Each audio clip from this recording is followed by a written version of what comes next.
Assalamualaikum, this is me Aisha Nazir और आप देख रहे हैं मेरा digital YouTube channel. So let's start this video of editorial discussion. Today the topic is Ali वज़ीर रिलीज़। बात की गई है कि 2 साल से ज़ायद अरसा जेल की सलाखों के पीछे रहने के बाद अली वज़ीर की मंगल को रिहाई के साथ रियासती जुल्म सितम का एक तवील और काबिल मज़म्मत बाब जो है वो ख़त्म हो रहा है। जनूबी वज़ीरिस्तान के MNA और PTM के रहनुमा दिसंबर 2020 से कराची की सेंट्रल जेल में बंद थे, कैद थे। अब इनका जुर्म क्या था कि एक रैली में मुतनाज़ना तकरीर करने पर इनको गिरफ़्तार किया गया था और गिरफ़्तारी के बाद इन पर बगावत के कई मुकदमा चलाए गए थे। मिस्टर वज़ीर ने आखिरकार अपनी आज़ादी हासिल कर ली जब अदालत ने इनके ख़िलाफ़ बाकी केस में ज़मानत मंजूर कर ली।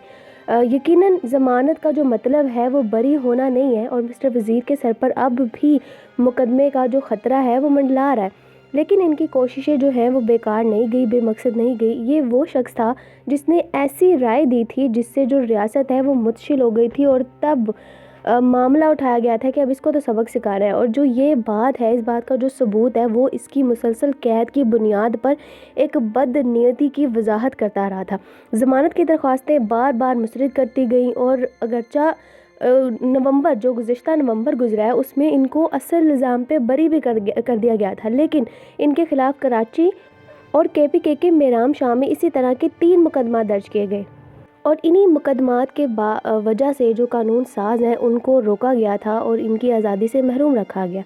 अच्छा, अब यहाँ पे ना कुछ पॉइंट हाईलाइट हैं कि कोई फ़र्क ही नहीं पड़ता कि मिस्टर वज़ीर को पाकिस्तान के एक शहरी की हैसियत से आइनी तहफ़्फ़ुज़ात की ज़मानत दी गई थी और मुनासिब अमल, लेकिन इन सारी ज़मानतों के बावजूद जो मुनासिब अमल और एक शख्स की हिफाजत के हकूक़ को पाँव तले रोन दिया गया। इस बात से भी कोई फ़र्क नहीं पड़ता कि जनूबी वज़ीरिस्तान के लोगों ने जिन्होंने मिस्टर वज़ीर को अपना नुमाइंदा मुंतखब किया था, कौमी असम्बली में आवाज़ उठाए बगैर ही रह गए। शर्म की बात है कि इनके अक्सर साथी कानून साज और मीडिया के हिस्से भी जानबूझकर अपनी आवाज़ खो बैठे और एक संगीन नाइंसाफ़ी के सामने खामोश रहे। इससे भी ज़्यादा हैरानकुन बात यह है कि सिंध हुकूमत, जिसके दायरा इख्तियार में मिस्टर वज़ीर को कैद किया गया था, अपने हकूक़ के तहफ़्फ़ुज़ में बेबस दिखाई दी। इसी तरह MNA ने 16 माह तक जेल से बाहर तक नहीं देखा, हालांकि इन्हें कम से कम कौमी असम्बली के इजलासों में शिरकत करने के काबिल होना चाहिए था, जिसके कानून के तहत ज़ेर हिरासत कानून साज़ों को